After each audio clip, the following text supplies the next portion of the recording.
नमस्कार दोस्तों, आप सभी का स्वागत है हमारे YouTube channel daily success GK पर। फ्रेंड्स, आज के वीडियो में हम संविधान से संबंधित बहुत ही महत्वपूर्ण सवालों को करेंगे। फ्रेंड्स, ये सारे क्वेश्चन सेलेक्टेड हैं और इस टॉपिक से आपके हर एग्जाम में क्वेश्चन पूछे जाते हैं, तो प्लीज़ वीडियो में एंड तक बने रहें।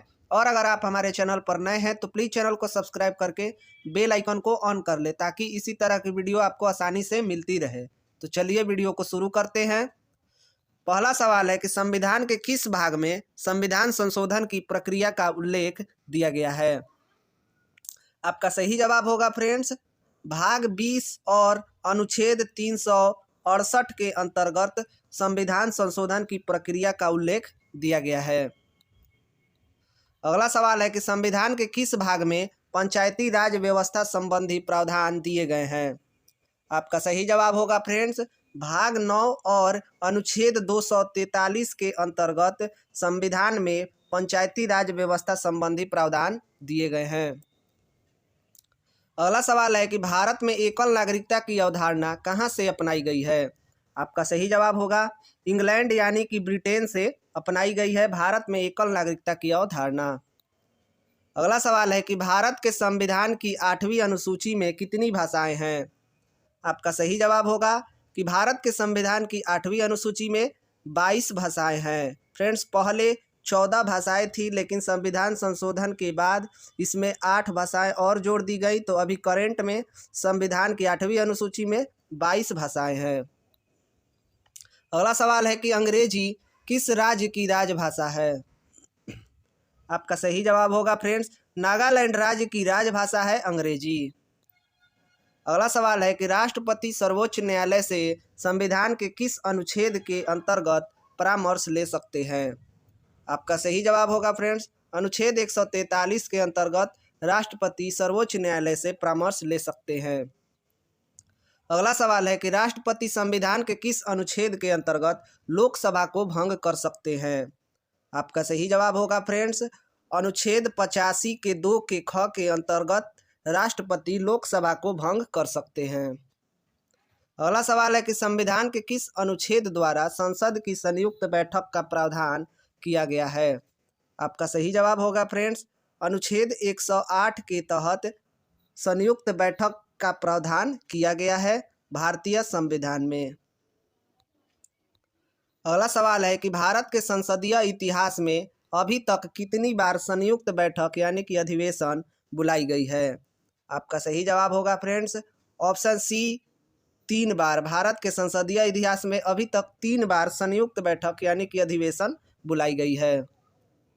अगला सवाल है कि संसद के दोनों सदनों के संयुक्त अधिवेशन की अध्यक्षता कौन करता है।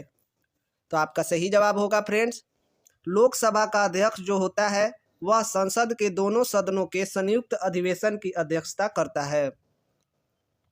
अगला सवाल है कि संसद के संयुक्त बैठक को कौन संबोधित करता है।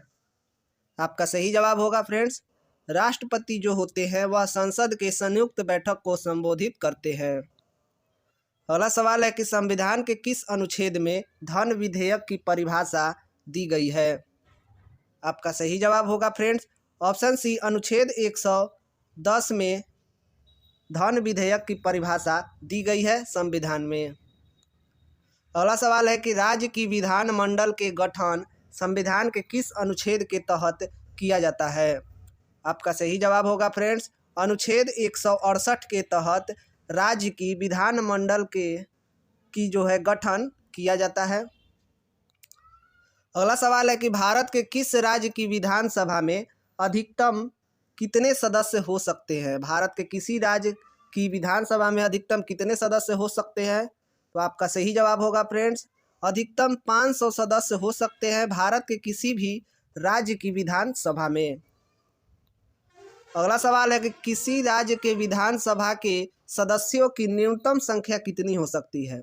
आपका सही जवाब होगा फ्रेंड्स, ऑप्शन सी कि भारत के किसी भी राज्य के विधानसभा के सदस्यों की न्यूनतम संख्या 60 हो सकती है। लेकिन फ्रेंड्स, कुछ अपवाद है, जैसे गोवा में 40 सीटें हैं, मिजोरम में भी 40 सीटें हैं और सिक्किम में 32 सीटें हैं। तो यह तीनों अपवाद में आते हैं, लेकिन न्यूनतम संख्या 60 हो सकती है। अगला सवाल है कि किस राज्य में विधानसभा सदस्यों की संख्या सबसे अधिक है। आपका सही जवाब होगा friends option A Uttar Pradesh राज्य में विधानसभा सदस्यों की संख्या सबसे अधिक है। यहाँ पर विधानसभा सदस्यों की संख्या 403 है और लोकसभा सदस्यों की संख्या 80 है। तो ये दोनों यहाँ पर सबसे ज़्यादा है। अगला सवाल है कि वर्तमान समय में देश में राष्ट्रीय पार्टियों की कुल संख्या कितनी है। आपका सही जवाब होगा फ्रेंड्स ऑप्शन डी वर्तमान समय में देश में राष्ट्रीय पार्टियों की संख्या 8 है। कुल 8 राष्ट्रीय पार्टी हैं भारत देश में। अगला सवाल है कि भारतीय राष्ट्रीय कांग्रेस का गठन किस वर्ष हुआ। आपका सही जवाब होगा फ्रेंड्स 1885 में भारतीय राष्ट्रीय कांग्रेस का गठन हुआ। अगला सवाल है कि भारतीय जनता पार्टी के प्रथम अध्यक्ष कौन थे। आपका सही जवाब होगा फ्रेंड्स भारतीय जनता पार्टी के प्रथम अध्यक्ष AB वाजपेयी थे, अटल बिहारी वाजपेयी थे। अगला सवाल है कि भारतीय संविधान में राज्य के नीति निर्देशक तत्व कहाँ से लिए गए हैं। आपका सही जवाब होगा फ्रेंड्स आयरलैंड से लिए गए हैं भारतीय संविधान में राज्य के नीति निर्देशक तत्व। अगला सवाल है कि भारतीय संविधान के किस अनुच्छेद में राज्य के नीति निर्देशक तत्वों का उल्लेख है। आपका सही जवाब होगा फ्रेंड्स अनुच्छेद 36 से 51 तक में राज्य के नीति निर्देशक तत्वों का उल्लेख दिया गया है भारतीय संविधान में। अगला सवाल है कि भारत का राष्ट्रपति किसका एक अभिन्न अंग होता है।